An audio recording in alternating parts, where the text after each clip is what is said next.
Punta na kami ngayon sa kainan. Mag-dinner na kami. Yung lahat sila nandun na. Kami na lang ni Gunnar wala pa. My love! Hey! Alam niyo ba something happened? Doon sa tinira namin sa Alanya, sa villa doon. Pero hindi ko muna siya i-share sa inyo ngayon. Siguro pagka hindi na ako busy, I'll share it to you guys. Kung anong nangyari. But for now, let's enjoy the moment of truth. Yan. Ito yung view namin. Doon yung room namin. Dikit-dikit. Yan. Wala na nagsiswimming kasi hanggang 7 lang yung allowed mag-swimming. Pintuan pala dito. Tignan muna natin yung mga food na available. Let's check.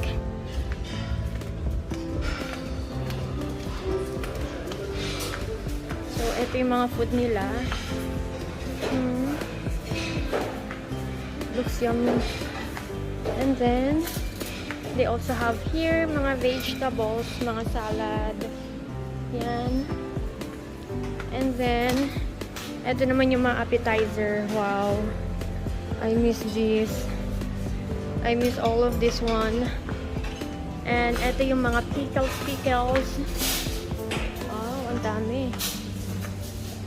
And here are the fruits and the sweet. Ito masarap to. Kadayif. They also have brownie. And those are all of Turkish sweets. And what else? Ito yung mga ketchup. And doon, tingnan natin kung anong meron doon.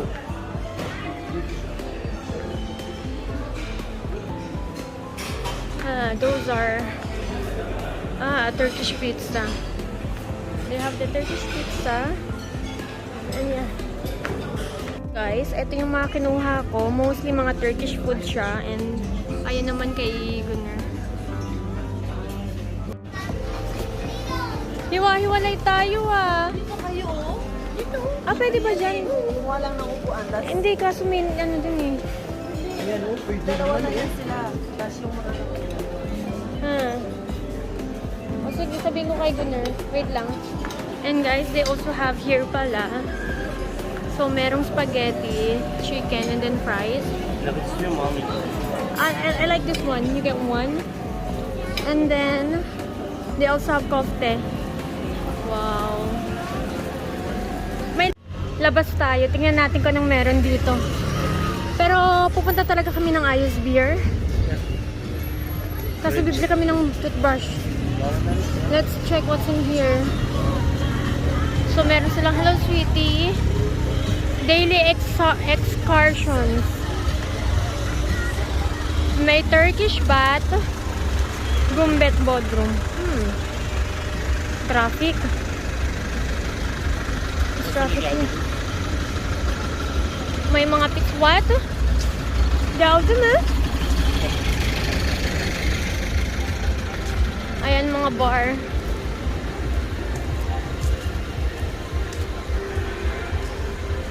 I found them.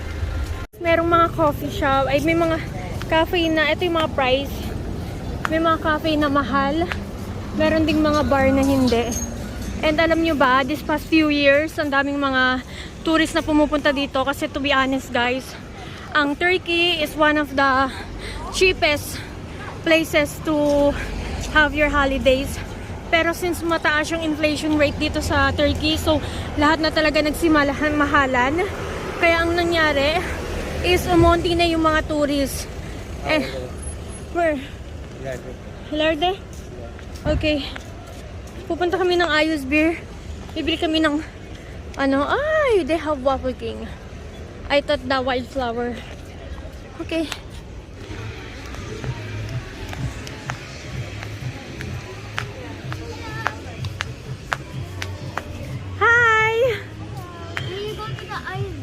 Yeah, we bought toothbrush and a toothpaste. Where are you going? Oh, they are here, but we are waiting for Renee and Mama to come. Are they coming now? Yeah, they are coming anytime. Enes nerede?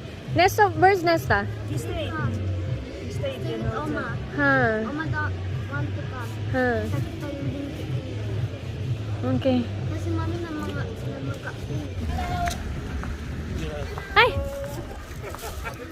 Ayun nga, nandun nga sila oh. Kami, babalik na kami. Bumili lang kami ng toothbrush. Mami, can I come with towel? What goes yan? Dito kami sa Annual Beach nakastay. Napakita ko naman siguro to sa inyo kanina. Pauwi na kami kagad. Nakakapagod.